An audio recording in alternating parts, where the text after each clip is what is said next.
Panoply of music, and you get the entire panorama of a concert, which basically encompasses the entire realm of human emotion. If you really talk about a great Schubert sonata or a big Beethoven sonata, and the works of Chopin and Brahms, go down the whole list. You know, all the composers. You're expressing your whole inner world, your soulful world, and you are basically giving your autobiography. At least you should be giving your autobiography. Okay? So when you're doing da, da, da, it's not as beautiful as you can make it. You have to think, what is the most beautiful sound I can create on any piano that I touch? Because what you see among all the fine pianists in the world, they're bringing their sense of sound to any instrument that they're playing. They're not just playing a Steinway or a Yamaha or a Kawai or anything. They're bringing their sound to whatever that instrument is able to create. One of my favorite stories is Jerome Rose playing in Genoa. He has a Guarnerius, and one of the greatest collector of violins lives in Genoa. And he played his Guarnerius the first half of the concert. And the guy said, I'll buy it, I'll pay any number of millions of dollars, I have to have this instrument. And of course, being a brilliant violinist, he said, absolutely not. The second half, he took out his viol, and he played the second half of the concert on his viol. And the guy said, any amount of money, I'll buy it. And of course, Roseanne said to him, it wasn't the Guarnerius, it was the viol. It was the violinist that made the instrument, not the instrument. So you have to make the instrument that has to be what you want it to make. Normally I would not talk so much. Normally I would just, say, do this, do this, do this, do this, do this. But as there's a lot of teachers in the room, and this is, he brought me here to sort of express a world that I live in, and this is the world I live in, and I would like to share that with you, if that's okay. You want to just start this week? Okay? Now you have to be very careful. If you come, you have to listen to it, okay?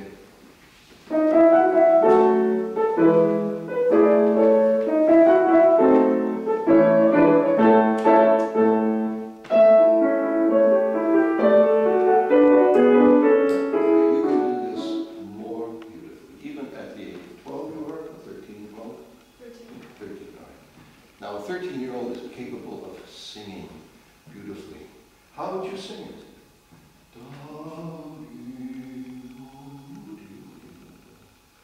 Try to identify how you would sing it and then play it that way.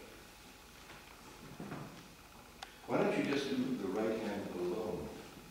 Just do the right. One of the hardest things in music is to separate the hands, realizing that everything a pianist does is contrapuntal.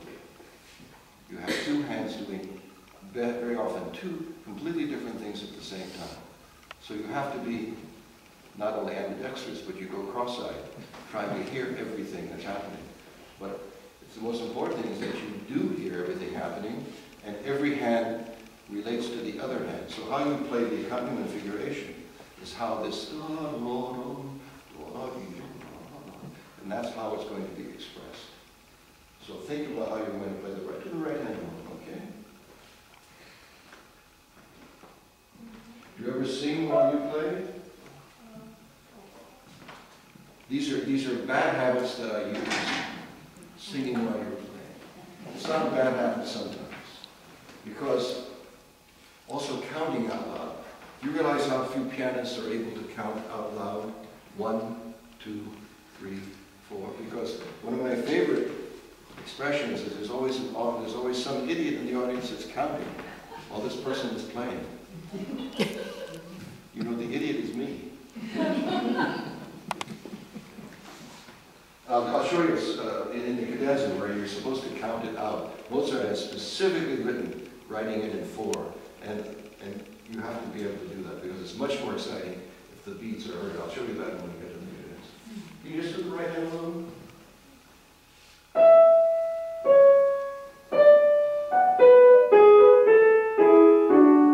Would you really sing it like that? Would you sing it like that? Did you ever sing it ever? Well, I don't want to embarrass you. If you have a beautiful voice, let me hear your voice. I have a terrible voice, but I still sing.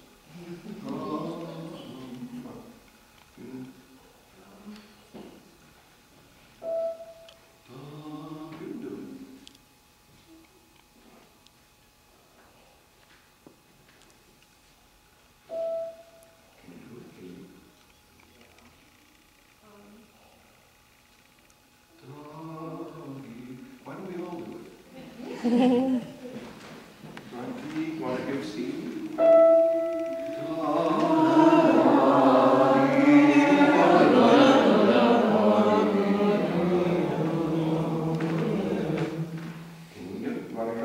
Join us in? Okay? Want to try joining us? Yeah. Again.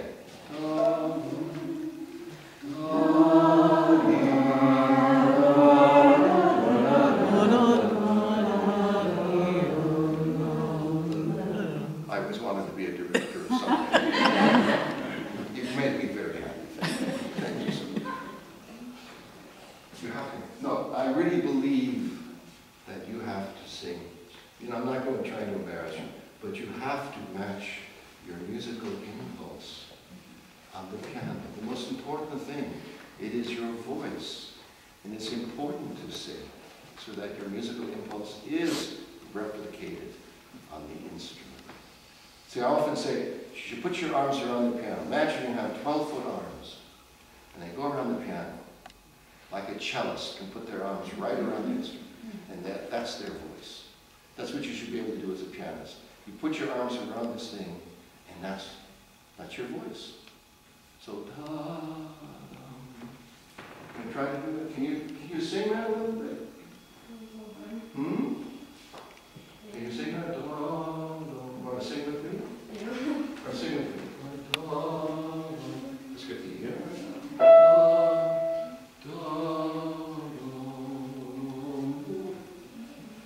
That's getting better. A little bit louder. Can you hear a little bit? I can't really sing that. Well, you can sing one, you can sing the lower octave or the higher octave. You can find it.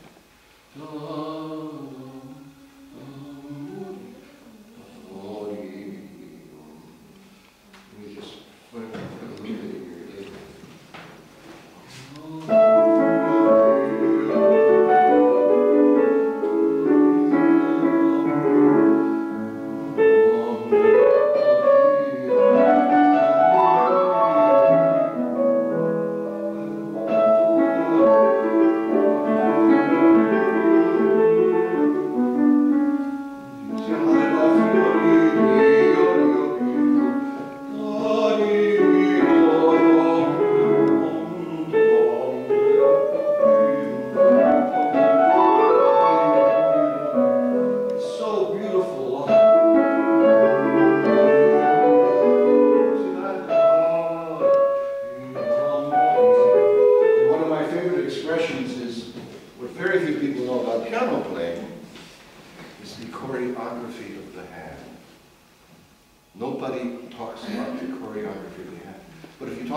Pianists have the same need to actually create, instead of just playing down, let me show you.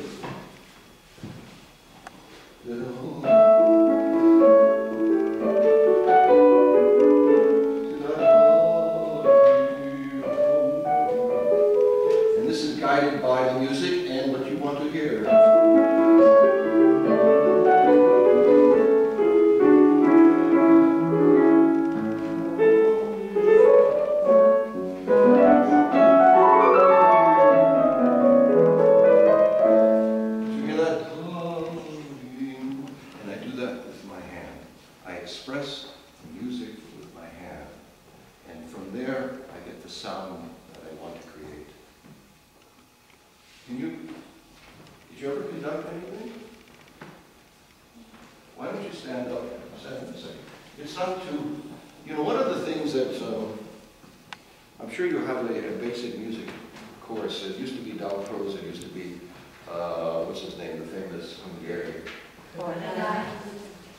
And he actually started with small things, and the children, they had instruments and they danced, and So one of the most important things is that you become physically free to the music.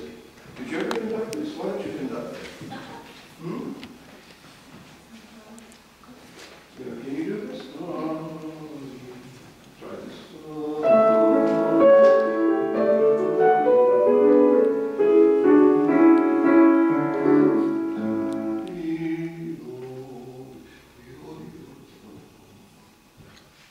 Why don't you sing it if you got it? Why don't we all do it? Why don't we all do it? Yes? Listen, this is really, once you can free somebody physically, and once you can free their voice, they're on their way to becoming really excellent musicians. Freeing the body, realizing that the body, even among a pianist, that the body is an instrument itself. String players don't have this problem, wind players don't have this problem, pianists have the problem. Their body is divorced from the instrument. And it's very important that you understand your body is part of the instrument. So can we conduct this together? Yes.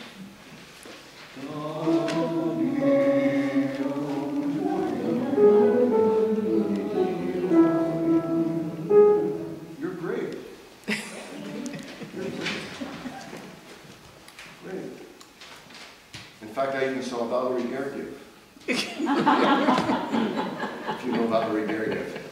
You know, he's very funny. My former student and very close friend is his personal assistant.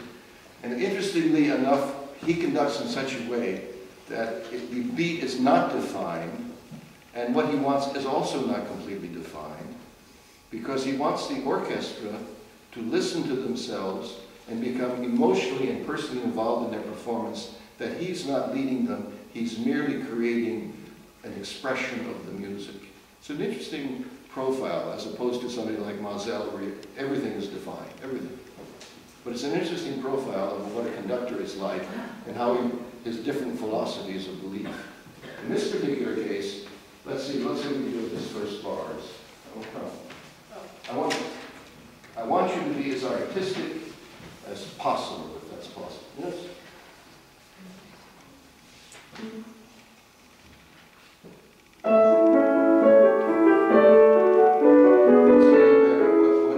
But I want this.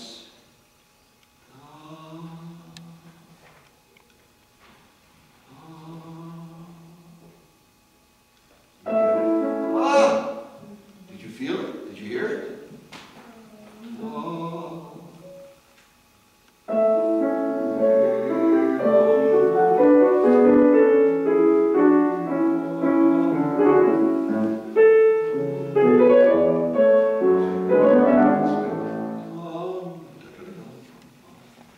Do something that's called one of the definitions of a great pianist is there's something magical happening. There's something magical in the playing. You can't define it. But a great pianist, let me show you. A great pianist can do something with these notes.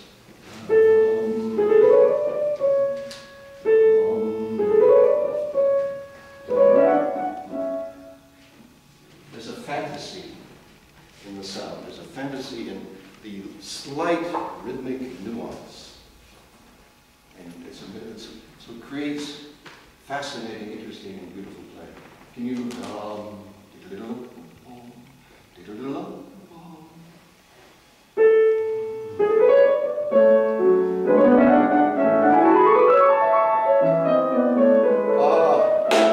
it's getting better.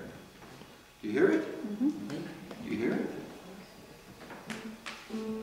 You hear it? See, my belief is if you tap the artistic in any student, it's already something special, and they're capable. Once they can hear it, once they experience it, they can lock it in and they can feel it forever. Try to sing it. We're getting very good.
music with your eyes closed.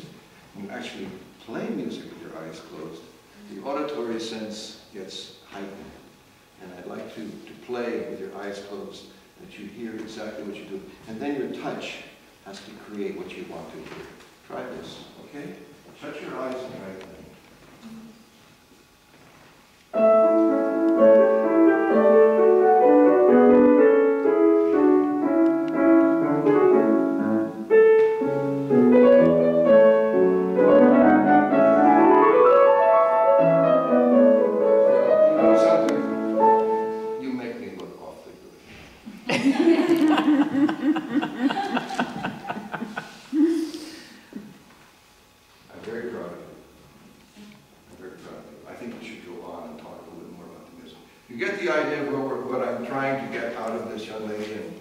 It's not a matter of age, it's not a matter of study. It's when you touch the instrument, it's who you are. It's what you want to say, what you believe. Yes? And that's at any age, a 5-year-old, a 4-year-old, anybody can do this. Yes? Okay? Very good.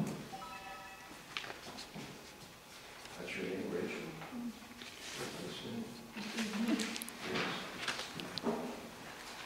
Okay, you want to go on a little bit? Yes? Why don't you play with her relationship? Just give her a 2-bar, dim, ba, da, da, right there. The beginning? Just a few bars before she does this.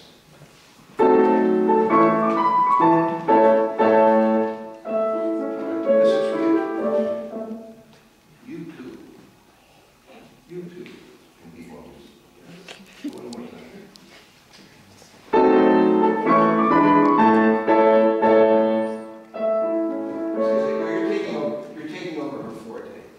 Change the color. That's one of the things. The orchestra, dum, bum. You have to change the color of what the piano's in. She's influencing your sound. When you play with orchestra, you will not have that sound in your ear. You'll have to play with a different sound. So don't do the chords, the forte chords, and then let her come in.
Mozart's showing off. He's practiced scales for the last 30 years, and he's going to show you how great his scales are. Okay.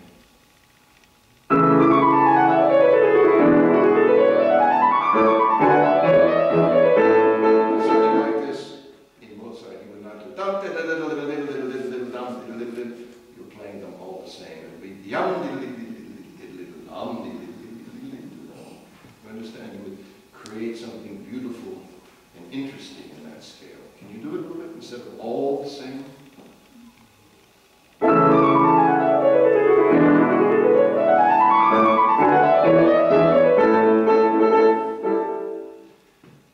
very proud of you. Go on. Okay? Okay, what am I doing? Let's just go on a little bit right where she starts.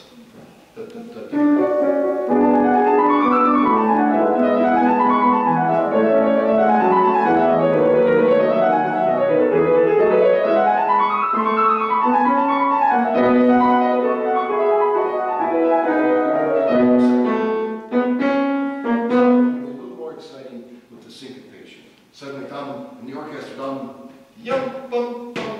Right, take from here.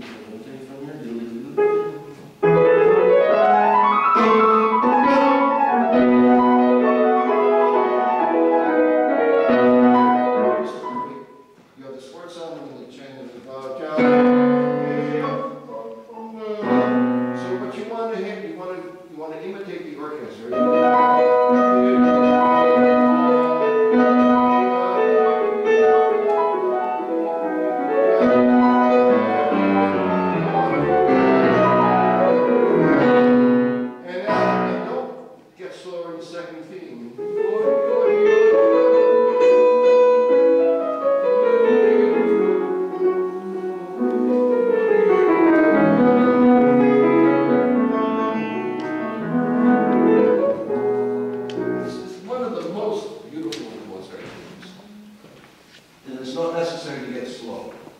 Yes, keep the same tempo, yes.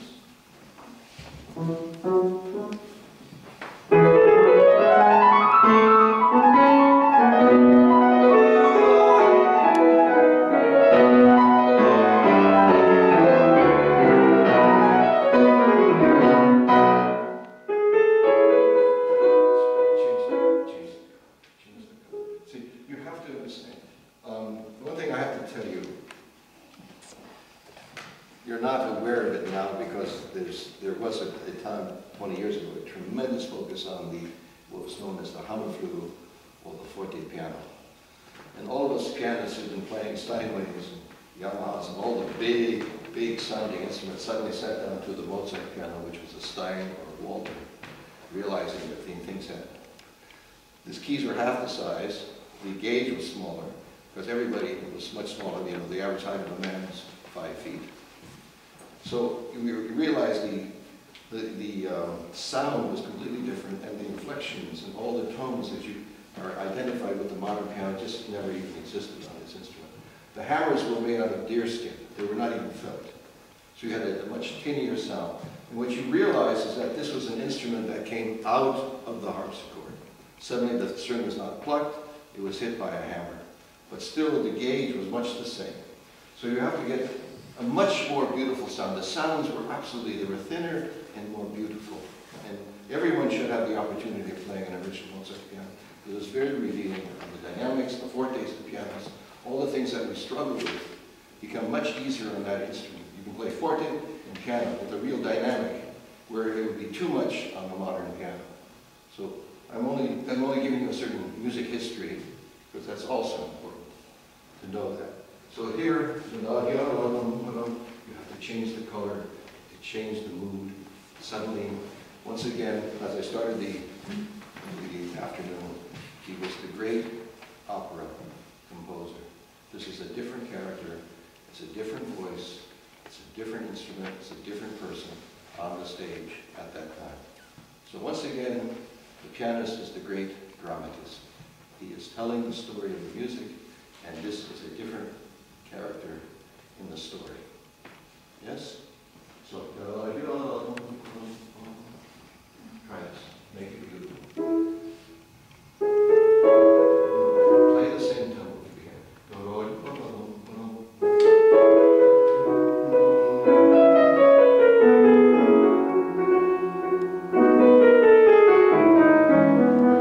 One of the things that every pianist has to know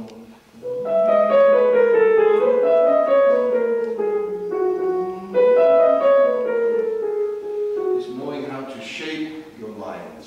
You have to shape the line. You have to hear it and shape it as you would sing.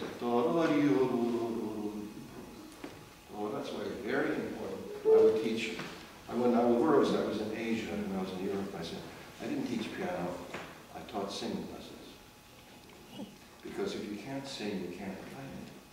You don't know, it doesn't come alive, it's not realized unless you can sing the line.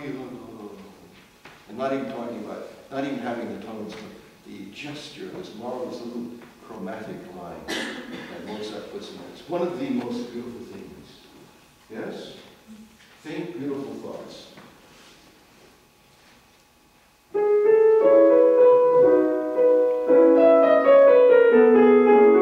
you say, do you see what happens when you think beautiful thoughts? You see? Yes?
go back to piano playing. You have to hear it to be able to play it. All of us practice, practice, practice, trying to create what we actually hear. And one of my favorite expressions is the art of music is the art of listening. You have to listen to yourself and to be able to create what you want to hear. So if she wants da da da da da, if that's what she wants, that's what she will get. But she has to hear it.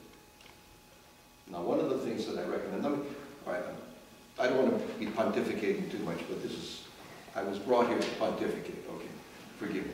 I wasn't paid a lot of money. I'm not the Pope. But hearing great piano playing is truly important to anybody that aspires to being a fine pianist. It doesn't matter what age. I was brought at age 5 to all the great pianists. I was living in San Francisco, and they all came there, and I was hearing all the great pianists. I was raised on the great pianists because it's called a listening library. If you hear the great interpretations, it's in your library. And it isn't on the internet. It's not on the internet. It isn't on YouTube. It's the live concert of how music is created in front of you. So if you can get to the live concerts, I would suggest that's what you do, because that's where you really learn what the art of piano is all about. It's from the live concert. Because the nuances are never captured. Those of us who record, and I do a lot of recording, the pianist notes are always too loud, and the forties are always too weak. Okay? Is that for me? Yes. The phone, no, we need to go on. We have to go on. Anyway, thank you for your voice and your singing and your conducting. You were all great.